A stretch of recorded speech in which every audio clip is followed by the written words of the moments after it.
V spomin na ta dogodek, na odhod zadnjega jugoslovanskega vojaka z našega ozemlja, bomo danes podelili nekatera visoka priznanja in tudi čine v Slovenski vojski in v upravnem delu Ministrstva za obrambo ter v upravi za zaščito in reševanje.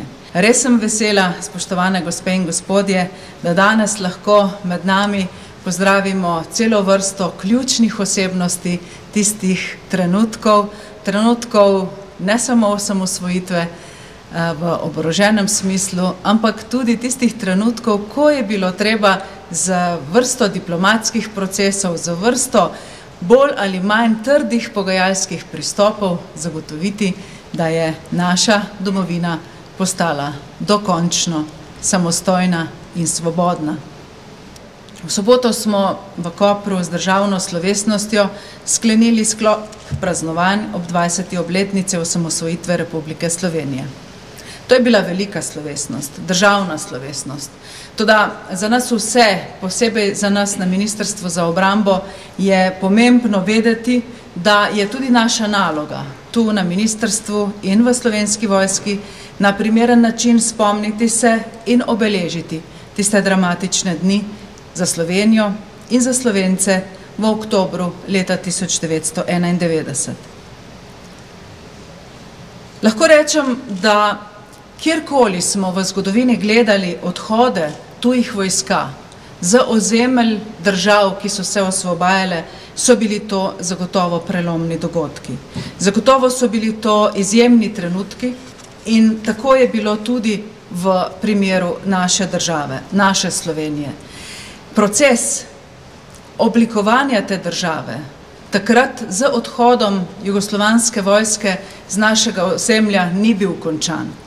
Velik del diplomatskega procesa, ki so ga morali opraviti politiki na različnih ravneh in ki je zadeval priznanje Republike Slovenije v mednarodnih odnosih, v različnih mednarodnih organizacijah, ta proces se je takrat čisto zares in polno začel oziroma se nadaljeval z iskanjem priznanj, se zaključil konec leta 1991 z napovedjo in upanjem, da bodo takrat osvobojeno samostojno državo Slovenijo priznale države takratne Evropske gospodarske skupnosti.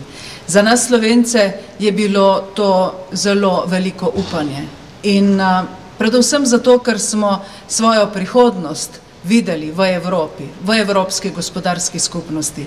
Treba je povedati, da je spomin na tisto noč 25. oktobra in dan slovesnosti 26. oktobra 1991 poseben tudi zato, ker smo Slovenci takrat zadihali svobodno na svojem ozemlju, zato, ker smo v vojni zmagali na kopnem, ker smo se obranili napadov iz zraka, ampak dokončno svobodo izpod tedaj že tuje vojaške sile nam je omogočilo morje. Zavedati se moramo, da tako Slovenska vojska kot celotna država Slovenija danes moramo vsi skupaj razumeti, da je treba znati braniti vse tri naše prostore in da je treba razvijati vse tri komponente obrambe, tako kopensko, zračno kot tudi pomorsko. Prav je, da se spomnimo njihovega dela, kajti pogostokrat stopa, ko govorimo o vojni in o osamosvojitvenih procesih, v ospredje delo tako Slovenske vojske oziroma takrat še teritorialne obrambe in pa slovenske milice, premalo pa stopa v ospredje delo vseh tistih ljudi, ki so morali na različnih ravneh voditi procese pogajanj, pogovorov v zelo zapletenih razmerah in pa ki so z različnimi nalogami prispevali k temu, da smo na dokaj miren način pripeljali to državo do suverenosti. Vodja pogajalske skupine je bil gospod Miran Bogataj.